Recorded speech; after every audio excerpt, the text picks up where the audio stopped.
welcome to True Cowboy Nation's newest rodeo production, the Short Round Pre-NFR Show, all being brought to you by Wicked Fast Attire. I'm Katie Dixon, and joining us from the West Coast, PRCA announcer and 2015 WPRA Announcer of the Year, Chad Nicholson. Welcome. Good to be here. Good to see you all. Lovely to have you here tonight. And on the East Coast, a man who is no stranger to being out on that rodeo road all year long, bull rider Jay Morrow. Hello, Katie. Hello, Chad. Good to see you. You too. Good to be back with you guys. It's been a while. It has. It has. It's been a few years, but we're back together and we have got some good topics to discuss this evening. So let's just jump straight into it. All right, tonight's topics: world champion bull rider Sage Kimzey. We're going to talk about ERA athletes being back in the Thomas and Mack Arena, and also the race for the all-around at this year's NFR. So let's start off with Sage Kimzey tonight, gentlemen. What a year he has had, starting off in January being named the youngest ever millionaire with the PRCA, and it's only gotten better from there. It's only gotten better for him. You know, got to play golf with him this year and spend a whole afternoon with him in Riverton, Wyoming. He's a businessman. He's a driven individual. He's probably one of the most together guys out there on the rodeo trail I've ever met. You know, at the end of July, I think the week before that, he'd won $150,000. You know, the CBR. He rode Pearl Harbor. He won $20,000 there. Won Salt Lake City.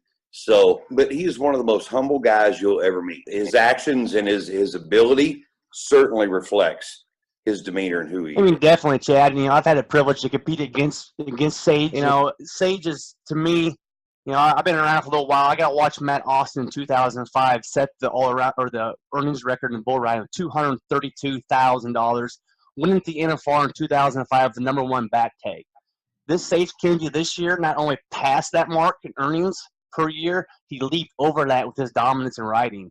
You know, he's been dominant from the CBR all the way through. He won the American in Dallas. He won Calgary, won Salt Lake City, Edmonton. Just got down 2 weeks ago, won the PBR Velocity Finals in Vegas. He's definitely put his name in the world as one of the best ever. And in my opinion, I think he's had the most consistent and best year ever in all time.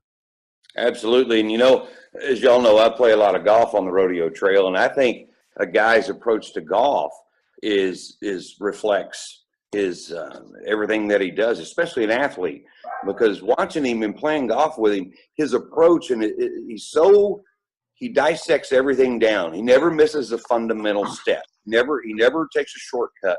And I think that makes all the difference in the world right there. And of course, here he blows into the NFR and is going to just continue setting records.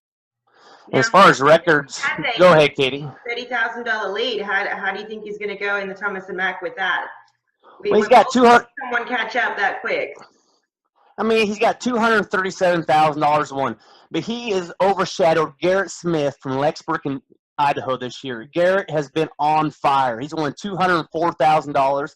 Last weekend, he won the Canadian Finals champion. He's a year-end champion in Canada. He is hot. But I really think it's a two-man race, and whoever stays on the most bulls in the Thomas and Mack at the year-end between those two will be the world champion. And he who is healthiest, as you know.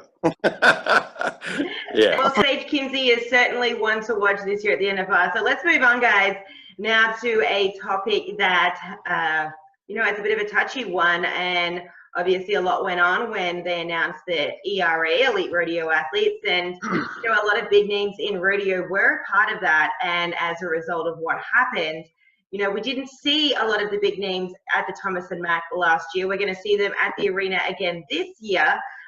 You know, how do you think that affected the finals last year and going into this year, if it'll change again? Well, it's good to see all those guys back. There's no doubt about that. You know, it doesn't hurt to go try something new. I think that from an announcer point of view, of seeing these guys and knowing when they go to 80 to 100 rodeos and they have the muscle memory and the adrenaline and the pain tolerance that it takes to maintain that threshold to do that versus going to 10, to see what has happened to some of them this year. And I'm just speculating. I'm not taking anything away from anybody, but it's good to see him back. I think we'll see a different NFR this year. I think last year it energized a lot of the younger guys because they didn't feel like that they were owned by this consistent top 15. So we saw these other guys really go out and say, man, I really got a fighting chance now. And so I think we've got a whole new PRCA. I agree in a sense, Chad, and also disagree in a sense. When people step out, new people step in. And in rodeo, like any other professional sport, you're only relevant when you're winning. And last year we seen guys like Tim O'Connell, he stepped the plate up. And he said, he won his first world title. He continued that dominance throughout this year. He took the place of Casey Fields and Stephen Peoples. So the new people will step in. I don't think they were that missed last year, though. We do see names this year back that we're used to seeing. 21-time world champion all around, Trevor Brazile, back in the hunt, Tough Cooper. Them are names we know, and rodeo fans they know as well. And in all respects, they were PRCA athletes before the ERA was ever here. So they're athletes, they're world champions, and they're the highest caliber of what they do. So to label them, and that's kind of what happened in this whole situation. They got labeled, we got put into two different categories. So I think it's great to see them back together this year. Let me ask you this, Jay, being a competitor, and Chad, you're more than welcome to put your opinion in as well. Do you think that these competitors, they want to beat these guys, to beat Trevor Brazile, to beat Tough Cooper, to beat the world champions? Last year, would have that dampen things a little bit, maybe not knowing, knowing you had a chance to win a world title and you still deserved it 100%, but not being able to beat Trevor out? Do you think that changed the game? And is that a mental thing for athletes, to beat the best in the world? And if they're not there, that changes things. As a competitor, you can't change nothing. You have to do your job, whether it's on the tie-down end or the rough stock end. Whoever's there, that is not your problem, not your fault. It's you and the animal, regardless. And the outside circumstances are what they are. But as a competitor, I went through the names, and we lost 60 to 70 people last year, competitors, to go to the ERA. 43 of them came back through the PRCA halfway through the season. And to my knowledge, I've looked, we only have 4 people who left last year who made the NFR this year. But as a competitor, you can't think about that. You have to do your job. Chad, any thoughts? I agree with Jay. I mean, Jay knows this better than anybody as a competitor.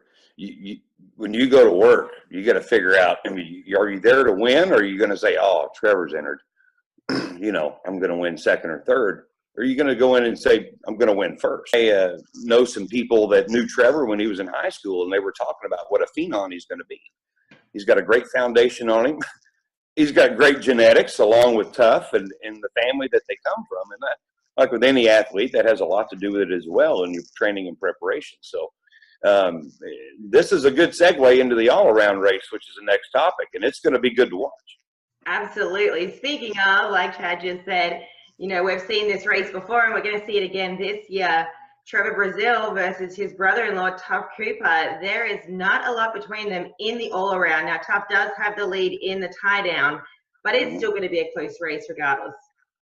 Yeah, there's only 13,000 separate them right now in the all-around. Trevor just took the lead last weekend at the National Finals Steer Open Finals. He won $60,000+ compared to Tough's. He won $15,000. But Trevor has $243,000 won this year in the all-around race. Tough at $230,000. Here's the difference for me. We're used to seeing Trevor in 2 events at the NFR. This year, he's only there in 1. He's in the tie-down open. He's cleared down in 6th place. So Tough right now the ball's in his court right now. It's his to lose, I think. So we'll see what happens. It's going to be a long 10 days, but it's going to be exciting 10 days. As you know, Jay, age has got a little bit to do with this. When you go 10 head, I mean, Tough has younger knees and a lot of things going for him. So it's going to be good watching. It is, especially with so much money won. With LVE's new contract with Las Vegas last year, the rounds paid $26,000. The average paid $67,000. So you got Trevor in first, Tough at second, Caleb Smith at third, Riley Smith. But you got Junior. He's the world champion last year. He's there defending his all-around title. He's sitting in 5th place with $136,000. So nothing is out of the question. Anything can happen in Las Vegas. Absolutely. So, guys, who's your money on, Trevor or Tough? I'm going to put my money on the age and experience. I'm going to put my money on Trevor. I think you can't buy experience. You can't go steal it. You've got to earn it. And I think that when you look back at the Billy Bowers, the Butch Myers, the guys that were long in the tooth, still taking the young guys' money, especially in the timed events. If your body's in the right shape, and of course his mind is there, that's where my money's going, is Trevor Brazile. I'm gonna go ahead and disagree with you, Chad, just because I can. Trevor. Trevor's been there. He's proved himself, but so is Tough. Tough's been there. He's a world champion. Been in the NFR countless times already. He has a big lead in that tie-down world champion race, so he's gonna sit pretty good up there. It's just all in 10 head, but I think it's Tough's time to have a good NFR, and I'm gonna put my money on him this year. Well, we're gonna have to wait and see who wins that. Well, gentlemen, sounds good. Thank you very much for joining us tonight, and we're going to see you next week again. All right. Good to see you both. You too. Can't wait. Awesome. Thanks for joining us again tonight for the Short Round Pre-NFR show. All being brought to you by Wicked Fast Attire and, of course, the Cowboy Nation.